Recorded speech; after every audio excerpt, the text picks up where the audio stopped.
I will crush RSS ಅಂದ್ರು. RSS ಇದೆ, ನೆಹರು ಇಲ್ಲ, ಇಂದಿರಾ ಗಾಂಧಿ ತುರ್ತು ಪರಿಸ್ಥಿತಿ ಏರಿ ಸರ್ವಾಧಿಕಾರಿಯಾಗಿ ನಡೆದರು,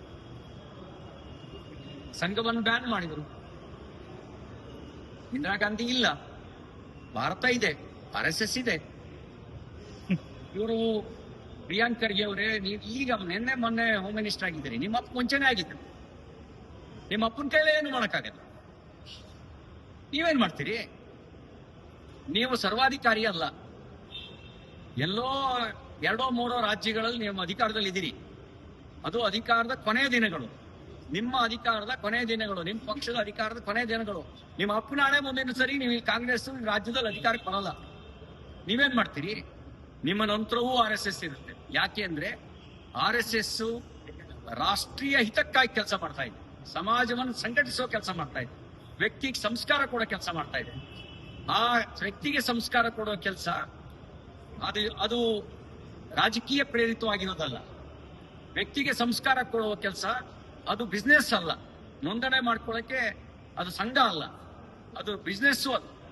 ಅದು ಸಮಾಜವನ್ನು ಸಂಘಟಿಸೋ ಸಂಘಟನೆ, ಸಮಾಜದೊಳಗಿರುವಂತ ಒಂದೊಂದು ಸಂಘಟನೆ ಅಲ್ಲ. ಸಮಾಜದ ಒಳಗಿರೋ ಸಂಘಟನೆ ಬೇರೆ, ಇಡೀ ಸಮಾಜವನ್ನೇ ಸಂಘಟಿಸಬೇಕು ಅಂತ ಹೇಳಿ ವ್ಯಕ್ತಿಗೆ ಸಂಸ್ಕಾರ ಕೊಡುವಂತ ಸಂಘಟನೆ ಬೇರೆ. ಹಾಗಾಗಿ ನಿಮಗೆ ಮಾಡೋ ಕೆಲಸ ಬೇರೆ ಇದಾವೆ, ನೀವು ಗಮನಿಸಬೇಕಾಗಿರೋ ಕೆಲಸಗಳು ಬೇರೆ ಇದಾವೆ. ದೊಡ್ಡ ಪ್ರಮಾಣದಲ್ಲಿ ಬಾಂಗ್ಲಾದೇಶದವರು ಅಕ್ರಮ ನಿವಾಸಿಗಳು ಬೆಂಗಳೂರಿನಲ್ಲಿದ್ದಾರೆ, ಕರ್ನಾಟಕದಲ್ಲಿದ್ದಾರೆ.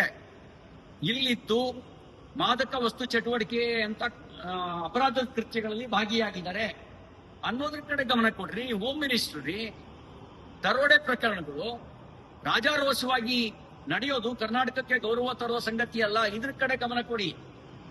ಅತಿ ಹೆಚ್ಚು ಪ್ರಮಾಣದಲ್ಲಿ ಅಪ್ರಾಪ್ತ ವಯಸ್ಸಿನ ಹೆಣ್ಮಕ್ಳು ನಾಪತ್ತೆ ಆಗಿದ್ದಾರೆ, ಮಹಿಳೆಯರು ನಾಪತ್ತೆ ಆಗಿದ್ದಾರೆ. ಹೋಮ್ ಮಿನಿಸ್ಟರ್ ಆಗಿ ಅದು ನಿಮ್ ಡ್ಯೂಟಿ. ರಾಷ್ಟ್ರೀಯ ಸ್ವಯಂ ಸೇವಕ ಸಂಘ ಅದು ದೇಶಭಕ್ತ ಸಂಘಟನೆ, ಇದರಿಂದ ಅಪಾಯ ಇಲ್ಲ.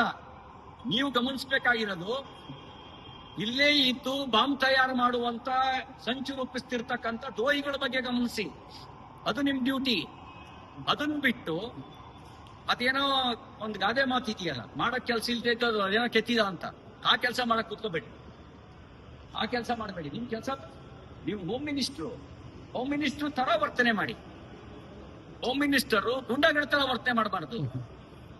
ಇವರ್ ನಾಟ್ಯ ಗುಂಡ, ನೀವು ಹೋಮ್ ಮಿನಿಸ್ಟರ್ ತರನೇ ವರ್ತನೆ ಮಾಡಿ.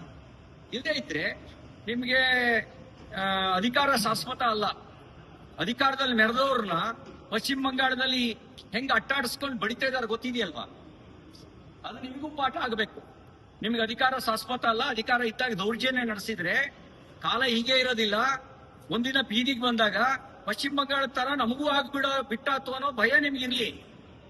ಆ ಭಯದಿಂದ ಎಚ್ಚರಿಕೆ ವಹಿಸಿ ನೀವು ಮಾಡಬೇಕಾದ ಕೆಲಸಗಳನ್ನ ಯಾವುದೋ ಒಂದು ಪಟ್ಟಿ ಮಾಡ್ಕೊಳ್ಳಿ.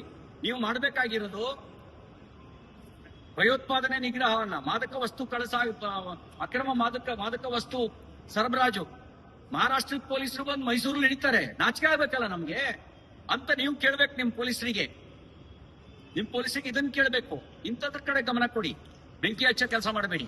ನೀವೀಗಿರೋದು ಬೆಂಕಿ ಹಚ್ಚೋ ಕೆಲಸದ ಜಾಗದಲ್ಲಿ ಅಲ್ಲ, ಬೆಂಕಿ ಆರ್ಸೋಕೆ. ಬೆಂಕಿ ಹಚ್ಚೋ ಕೆಲಸ ಮಾಡಿದ್ರೆ ಆ ಬೆಂಕಿ ನಿಮ್ಮನ್ನು ಸುಡುತ್ತೆ.